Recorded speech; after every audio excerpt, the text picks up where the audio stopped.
Assalamualaikum warahmatullahi wabarakatuh. Perkenalkan, nama saya Najma Talada Farah, NIM 004 dari Prodi Ekonomi dan Bisnis Syariah, Fakultas Ekonomi Syariah. Saya akan menjelaskan mengenai tugas yang telah diberikan oleh Ibu Siti Jahro, MSI, dalam mata kuliah Ulumul Quran, dengan judul Pandangan Nasih dan Mansuh pada Studi Ulumul Quran. Selanjutnya, saya akan menjelaskan mengenai beberapa bab. Yang pertama itu ada bab 1, bab 2, dan bab 3. Di dalam bab 1 itu terdapat pendahuluan. Akan tetapi, di dalam pendahuluan itu terdapat 3 hal. Yang pertama adalah latar belakang, yang kedua adalah rumusan masalah, yang ketiga adalah tujuan penulisan. Lalu, pada bab yang kedua itu terdapat pembahasan. Di dalam pembahasan terdapat 4 aspek. Yang pertama adalah pengertian nasih dan mansuh, yang kedua adalah konsep-konsep mengetahui nasih dan mansuh, yang ketiga adalah metode nasih dan mansuh, yang keempat adalah pembagian nasih dan mansuh. Selanjutnya, pada bab ketiga itu adalah kesimpulan dan penutup. Langsung saja untuk mempersingkat waktu, saya akan menjelaskan mengenai pengertian nasih dan mansuh. Nasih adalah suatu hukum syara' yang mengubah hukum atau dalil syara' terdahulu dan menggantinya dengan ketentuan hukum syara' yang baru. Sedangkan mansuh adalah hukum syara' yang diambil dari syara' yang pertama atau yang sebelumnya dan belum dirubah dengan cara dibatalkan ataupun diganti dengan hukum syara' yang baru yang datang setelahnya karena adanya perubahan situasi dan kondisi yang mengharuskan hukum syara' tersebut diganti. Lalu, yang kedua adalah saya akan menjelaskan mengenai konsep-konsep nasih dan mansuh.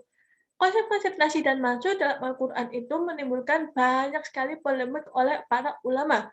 Sumber polemik tersebut terdapat dalam surat An-Nisa ayat 82. Selain itu, konsep nasih dan mansuh juga menimbulkan banyak perbedaan oleh para golongan, baik dari pengertiannya maupun dari isinya.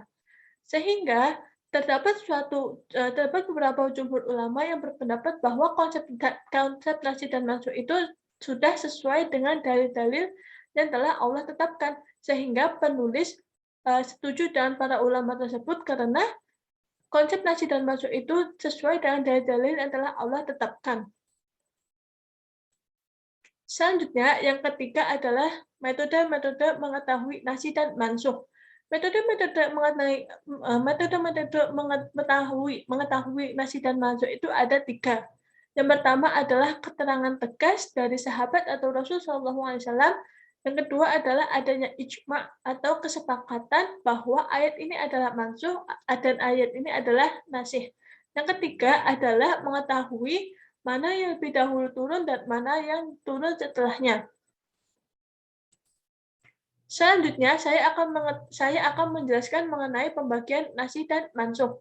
Di dalam pembagian nasih dan mansuh ini aslinya ada 4, akan tetapi yang dibolehkan hanya 3. Yang pertama adalah nasih Al-Quran dengan Al-Quran.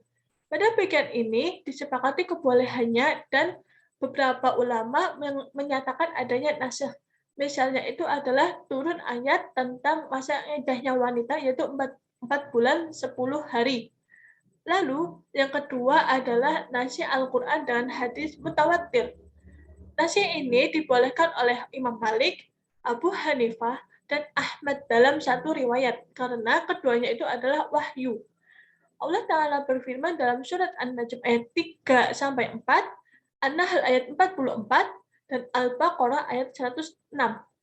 Namun, dalam surat Al-Baqarah ayat 106, pada saat itu Imam Asy-Syafi'i, Ahli Zahir, dan Ahmad dalam suatu riwayat yang lain itu menolak adanya nasah ini.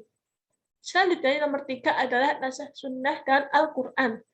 Nasah ini dibenarkan oleh jumhur ulama sebagai contoh adalah masalah menghadap kiblat yaitu ke arah Baitul Maqdis dengan sunnah, dan di dalam Al-Quran itu tidak terdapat dalil yang menunjukkannya. Ketetapan ini dinasahkan oleh Al-Quran dengan firman-Nya dalam surat Al-Baqarah ayat 144.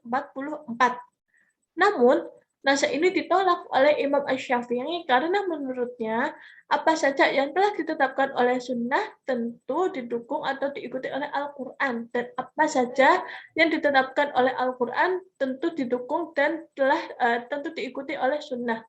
Hal ini dikarenakan antara Al-Quran dengan sunnah itu harus sejalan dan tidak boleh bertentangan. Selanjutnya, saya akan menjelaskan mengenai bab 3. Di dalam bab 3 ini adalah kesimpulan dan penutup. Di dalam kesimpulan itu terdapat empat bagian. Yang pertama itu adalah pengertian nasih. Nasih adalah suatu bentuk penghapusan atau pembatalan hukum ataupun dalil yang lama menjadi hukum atau dalil yang baru. Sedangkan mansuh adalah objek yang dihapus atau dibatalkan. Lalu yang kedua adalah konsep nasih dan mansuh dalam Al-Quran yang menimbulkan banyak polemik ataupun perbedaan oleh para ulama, baik dari segi pengertian maupun dari segi isinya. Selanjutnya, yang nomor 3 itu yang ketiga itu adalah kesimpulan dari metode-metode untuk mengetahui nasih dan mansuh. Metode-metode mengetahui nasih dan mansuh adalah yang pertama, adanya keterangan tegas yang jelas dari Nabi SAW ataupun dari sahabat. Yang kedua adalah kesepakatan ijma umat bahwa ayat ini adalah nasih dan ayat itu adalah mansuh. Yang ketiga adalah mengetahui mana yang terlebih dahulu turun dan mana yang akan datang setelahnya. Pada kesimpulan yang keempat adalah tentang pembagian nasih. Pembagian nasih itu terdapat empat hal, akan tetapi yang dibolehkan itu hanya 3. Yang pertama adalah nasih Al-Quran dan Al-Quran. Yang kedua adalah Al-Quran dan hadis mutawatir. Yang ketiga adalah sunnah dan Al-Quran. Sekian presentasi yang dapat saya sampaikan. Apabila terdapat tutur kata yang kurang berkenan, saya memohon maaf yang sebesar-besarnya. Wassalamualaikum warahmatullahi wabarakatuh.